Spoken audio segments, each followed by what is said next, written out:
कोटि का सन्यासी प्रारंभ में, सिद्धाश्रम समझाने से प्रारंभ में एक सन्यासी से मुझे स्वर्ण विद्या सीखनी थी और वो सन्यासी इस क्षेत्र में अद्वितीय था और उस आश्रम में कम से कम 100 शिष्य थे उनके, और बहुत ठोक बजा करके उसके बाद उस विद्या को सिखाता था। ये नहीं कुछ सिखाता नहीं था, मगर उसकी कसौटी थोड़ी कड़ी और शायद ज्यादा कड़ी थी। और उस समय उन 100 शिष्यों में मैं अगर घमंड या गर्व नहीं करूं तो उनसे कई गुना ज्यादा सिद्ध था, उनसे कई गुना ज्यादा मंत्र और तंत्र दोनों ही क्षेत्रों में जानकार था। एक प्रकार से मैं काफी ऊंचाई पर था, मगर वहां मैं शिष्य रूप में था। और 99 शिष्यों में भी और जो 125 शिष्यों में भी मैं उनसे शायद 50 सीढ़ियां ऊपर पर था। मैं फिर भी जब मैं उन गुरु के चरणों में, जो सन्यासी थे, मेरे लिए तो गुरु ही थे, सन्यासी थे, क्योंकि मुझे उनसे सीखना था। और जब मैं उनके सामने उपस्थित हुआ, 2-4 दिन रहा, उन्होंने भी मुझे देखने की कोशिश की, मैंने उस आश्रम को पहचानने की कोशिश की।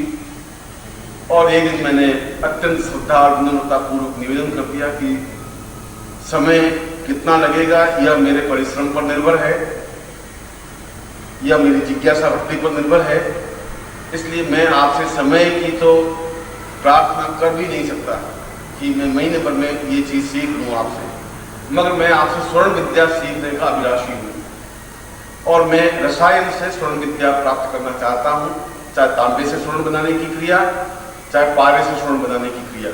आप इसके सिद्धतम आचार्य हैं, आपके बारे में मैंने सुना है और मुझे विश्वास है, और यदि आप मुझे ये आश्वासन दे सकें कि आप मुझे सिखा देंगे तो मैं आपके आश्रम में रहने की इच्छा करता हूं।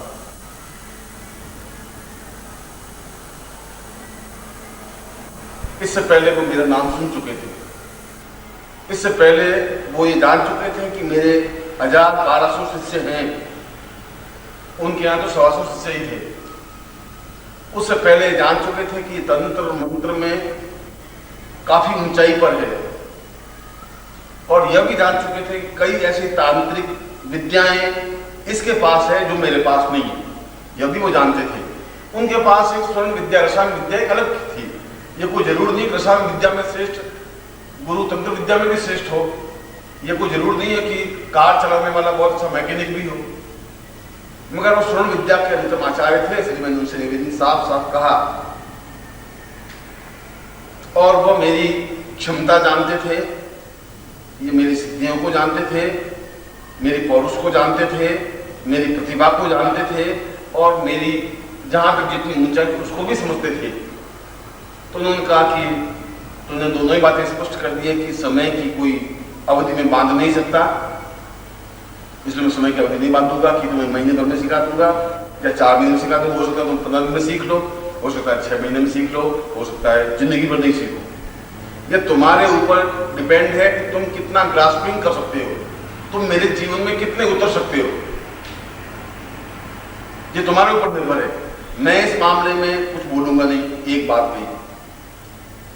और दूसरी बात है कि ये मैं तुम्हें विश्वास दिलाता हूं कि मैं स्वर्ण विद्या में सिद्ध आचार्य हूं और तुम्हें सिखाने का प्रयत्न करूंगा, सिद्ध सिखा दूंगा, ऐसा भी नहीं बोला, झूठ छल किया नहीं। मेरे लिए इतना बहुत था।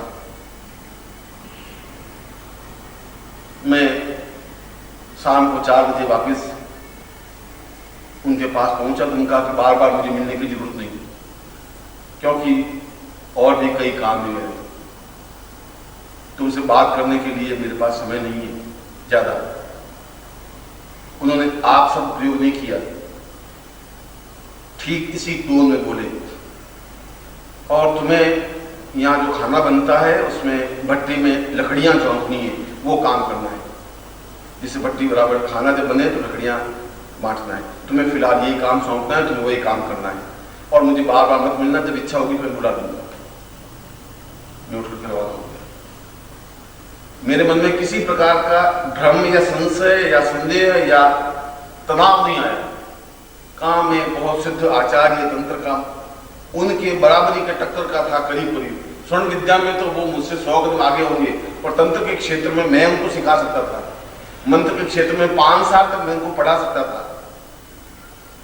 वो मुझे ये भी कह सकते थे कि तुम ये ऑफिस का काम है या दूसरा काम है या तुम्हारी प्रतिभा का दूसरा उपयोग हो सकता है या तुम मेरे शिष्यों को कुछ नहीं। क्योंकि 125 लोगों का खाना सुबह बनता था, 125 लोगों का खाना शाम को बनता था।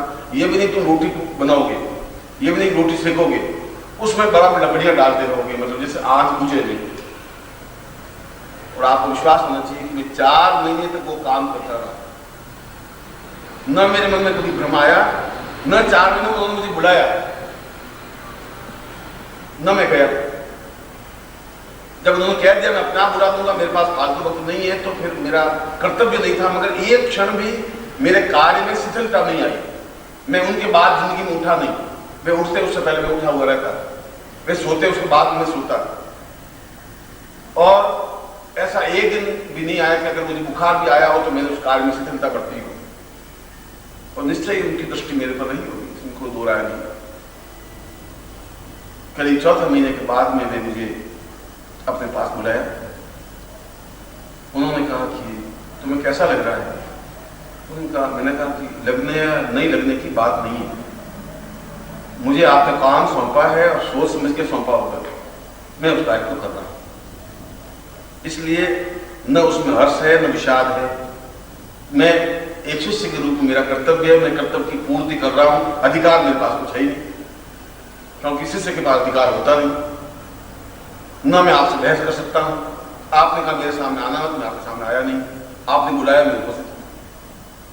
तो उन्होंने कहा कि तुम्हें कुछ अटपटा नहीं लग रहा है? मैंने कहा मुझे प्रसन्नता है कि मैं एक अन्नपूर्णा के स्वरूप में इतने शिष्यों के भोजन के लिए शायद मेरे पापों को धुलने की यह क्रिया, शायद मेरे जीवन के कुछ दोषों का परिमार्जन हो रहा हो, शायद क्या हो रहा हो आप ज्यादा जानते हैं। और उन्होंने 2 दिन में मुझे विद्या सिखा करके रवाना कर दिया। 4 महीने 2 महीने मैं अंदाज लगाकर 1.5 साल मुझे चूकना पड़ेगा। मैं ऐसा मन में सोच के बैठा था कि पूरे 1.5 साल गूंजना ही पड़ेगा।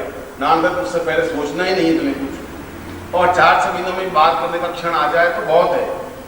और 1.5 साल तो मैं इस भट्टी में लकड़ियां झोंकनी ही है, ऐसा विचार तो कभी कभी आता ही। मनुष्य शरीर था, पर ऐसा नहीं कि ये गुरु गलत है या मुझे कहाँ फंसा दिया है या मैं कहाँ गलत हूँ, ऐसा कुछ चिंतन नहीं आया। चिंतन केवल गुरु में था। मैं उनके चित्र के सामने जब दोपहर को कुछ नहीं होता बैठा रहता है। जो भी झाड़ू निकालने का काम होता मैं झाड़ू निकालता, सफाई करता, बाथरूम धोता, ये मैं करता जो मुझे काम सौंपे नहीं थे। मगर जो मुझे दिखाई देता कि ये काम यहाँ अटपटा है तो मैं करने लग जाता। न साधना, न मंत्र जाप, न दूसरा कुछ काम। जो उसके लिए नियम होते हैं 16 मालाएं गुरु मंत्र जाप की, वो मैं करता। इसके अलावा जो मेरी सिद्धियां थी न मैं इनको रिपीट करता, न मैं अहम करता, न प्रदर्शित करता, न शिष्यों के सामने अपने अहम भाव को प्रदर्शित करता था भी नहीं। हम मुझे तो शिष्य के रूप में खड़ा होना था, मैं खड़ा रहा, इसलिए कि मैं भी शिष्य रहा हूं, कोई जन्म से गुरु नहीं।